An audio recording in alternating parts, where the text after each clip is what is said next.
Je suis Tara de la Californie et j'ai vraiment une folle histoire à vous raconter. Quand je suis née, ma mère a été tellement déprimée qu'elle a pleuré.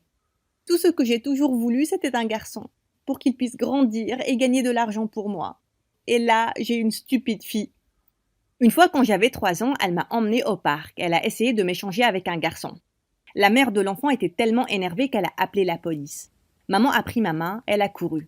Quand on est rentré, on a découvert que papa s'était enfui avec une fille plus jeune et maman et moi étions seuls. J'étais très triste du départ de papa, mais maman, elle était traumatisée. Elle pleurait pour l'argent tout le temps et elle a dit que c'était ma faute que papa soit parti. À la même époque, quelque chose de vraiment étrange a commencé à se produire. Des fois, quand je disais ou entendais certains mots, je goûtais des choses. Une fois, l'amie de ma mère, Marie, était à la maison. À chaque fois que maman disait son prénom, je commençais à goûter de la glace à la framboise. J'ai sauté sur les genoux de Marie et j'ai léché sa joue. Iou, tu n'as pas le goût de ton prénom. Qui t'a permis de me lécher, espèce de bizarre? Et qu'est-ce que tu veux dire? Mais je ne pouvais pas vraiment l'expliquer. Un jour, maman parlait encore et encore d'un certain gars, Bob, au travail. Et à chaque fois qu'elle disait Bob, j'avais des hauts le cœur. Arrête de prononcer son prénom, maman. Ça a un goût dégoûtant. Comme des œufs crus. Maman a flippé, elle m'a emmenée au médecin. Et c'est là que j'ai découvert que j'avais un truc appelé la synesthésie gustative lexicale. Ça voulait dire que je pouvais goûter les mots. Au début, je pensais que c'était trop cool, comme un super pouvoir, même si certains mots avaient un goût horrible. Mais puis l'école a commencé, et les choses ont explosé. Lors de notre premier jour, notre prof nous a demandé de nous présenter à nos voisins de bureau. J'étais assise à côté de la fille la plus jolie, qui s'est tournée vers moi, et elle a dit qu'elle s'appelait Sarah. Avant que je ne m'en rende compte, je vomissais directement sur elle. Elle a crié, disant que je l'ai fait exprès, parce que j'étais jalouse de sa robe, parce que la sienne avait Cendrillon dessus et moi Mickey. Non, j'ai juste cette maladie où je peux goûter les mots. Et Sarah a le goût de brocoli puant. Je te déteste, espèce de monstre. Après ça, je suis officiellement devenue la bête de foire de l'école. Dès qu'une personne me voyait, elle criait tous les mots qui avaient un mauvais goût pour moi. Hé Tara, dis mayonnaise, rock, algèbre. Quand j'étais en 4e, tout a changé. Je rentrais à la maison quand j'ai vu une fille de ma classe, Quinten, qui se faisait crier dessus par son chauffeur. Ton ancien chauffeur a été viré. Je suis ton chauffeur maintenant. Je ne connais même pas ton prénom. Je suis Gisburg. Mente maintenant. Ton père veut te voir maintenant. Il a dit que tu étais en danger. Quinten était sur le point de monter dans la voiture quand je me suis mise à courir. Non, Quinten, ne lui fais pas confiance. Son nom a le goût de chaussettes en sueur. Je parie que c'est un criminel. Tout le monde autour de moi a commencé à rire. Mais le chauffeur avait l'air terrifié. Il a immédiatement essayé de s'enfuir. La sécurité a réussi à le stopper. Il s'est fait arrêter.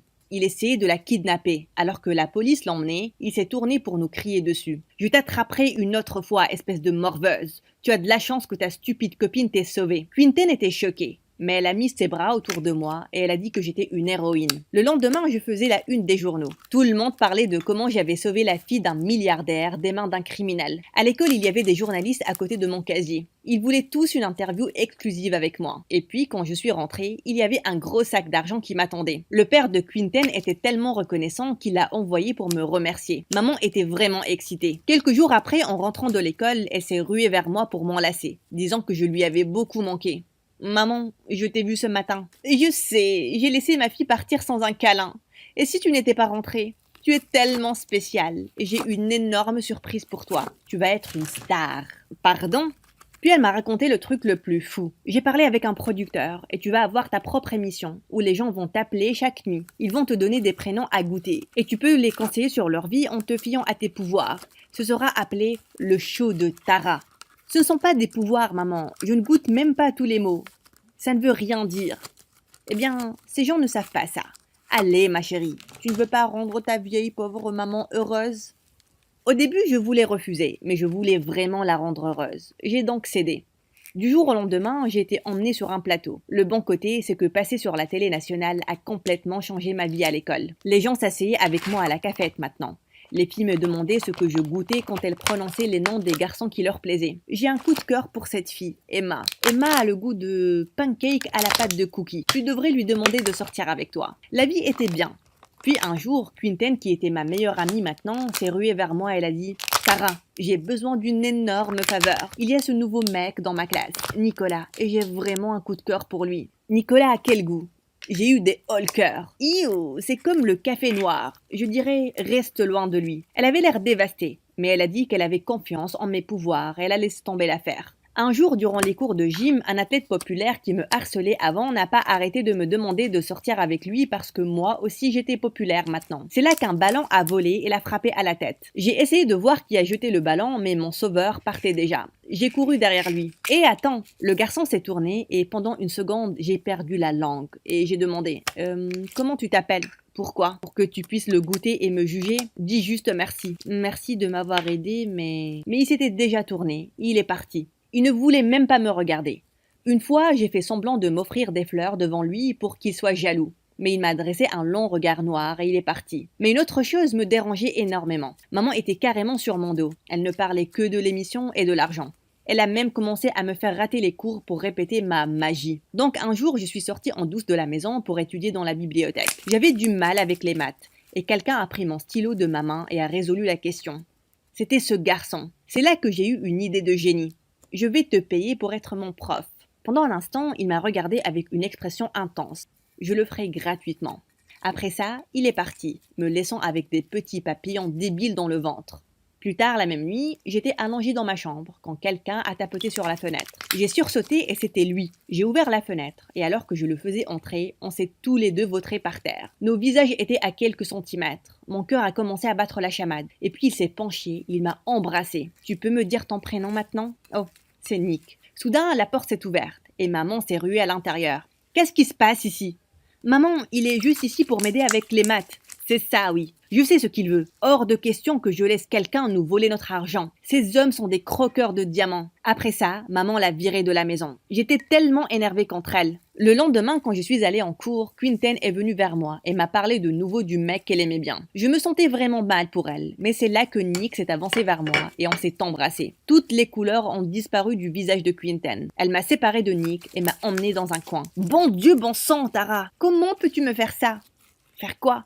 Embrasser Nicolas! Je n'arrive pas à croire que tu me trahis comme ça. Te trahir? C'est mon petit copain, Nick. Et soudain, j'ai compris quelle terrible confusion il y a eu. Le Nicolas de Quinten était mon Nick. J'ai essayé d'expliquer, mais elle s'est juste éloignée et elle m'a giflé. Juste parce que tu es une stupide célébrité ne veut pas dire que tu peux avoir tout ce que tu veux. Je te déteste, Tara. Après ça, elle est partie. J'étais dévastée. Le lendemain, alors que j'allais à la bibliothèque, maman s'est tenue devant la porte en me fixant. Je t'ai dit de rester loin des garçons, non? Je ne laisserai personne prendre cet argent. Dorénavant, tu es puni à jamais. Plus de rencard. J'étais tellement énervée que j'ai commencé à lui crier dessus. Tu sais quoi, maman? Je pense que tu es vraiment cupide. Je sortirai avec qui je veux.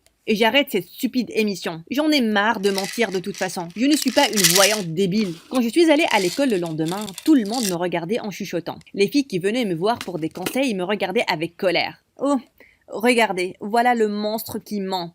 Menteuse! Chercheuse d'attention! Qu'est-ce qui se passait? Puis Nick s'est avancé vers moi et il a dit « Je ne m'attendais pas à ça de toi, Tara. » De quoi tu parles? Ça, Tara. Je t'ai vu parler à ta mère hier. Puis Quinten m'a mis son téléphone au visage. C'était une vidéo de moi criant sur maman, disant que je mentais dans l'émission. Quinten l'a mise en ligne et maintenant tout le monde savait. Nick, je peux expliquer. Garde ça pour toi, Tara. Tu imagines combien de personnes ont fait des choses stupides à cause de tes bêtises? Tu es une terrible personne. Je n'arrive pas à croire que je pensais t'aimer. Alors qu'il partait, Quinten s'est tourné vers moi et elle a dit « La revanche a un bon goût. » Bye ma chérie. Le reste de la journée était horrible. Quand je suis finalement rentrée, j'ai découvert que les producteurs ont vu la vidéo et ils ont annulé l'émission. Et maman était tellement énervée qu'elle a pris ses affaires et elle est partie. Le pire, c'est qu'elle a pris toutes ses économies avec elle, y compris l'argent que j'avais économisé pour la fac. J'étais dévastée. Ma mère était un monstre et j'ai menti à tout le monde à cause d'elle. Mais ça ne servait à rien de pleurer maintenant. Je devais réparer tout ça. J'ai trouvé un boulot pour commencer à économiser de nouveau. À l'école, tout le monde m'ignorait maintenant. Je pensais que Quinten et Nick allaient commencer à sortir ensemble, mais ils avaient l'air tristes tout le temps. Je détestais le fait de leur avoir fait mal. Donc un jour, durant l'assemblée, je suis montée sur scène. Tout le monde a commencé à me huer dessus, mais j'étais déterminée. Bonjour tout le monde.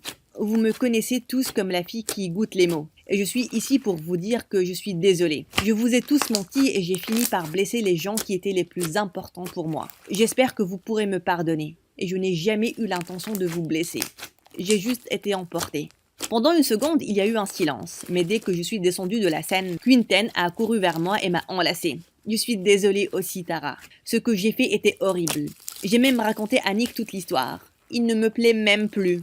J'étais juste énervée parce que je pensais que tu m'avais trahi. Il dit que c'est un imbécile s'il ne te donne pas une autre chance. Nick, je suis désolée, j'ai juste... Mais il ne m'a pas laissé finir.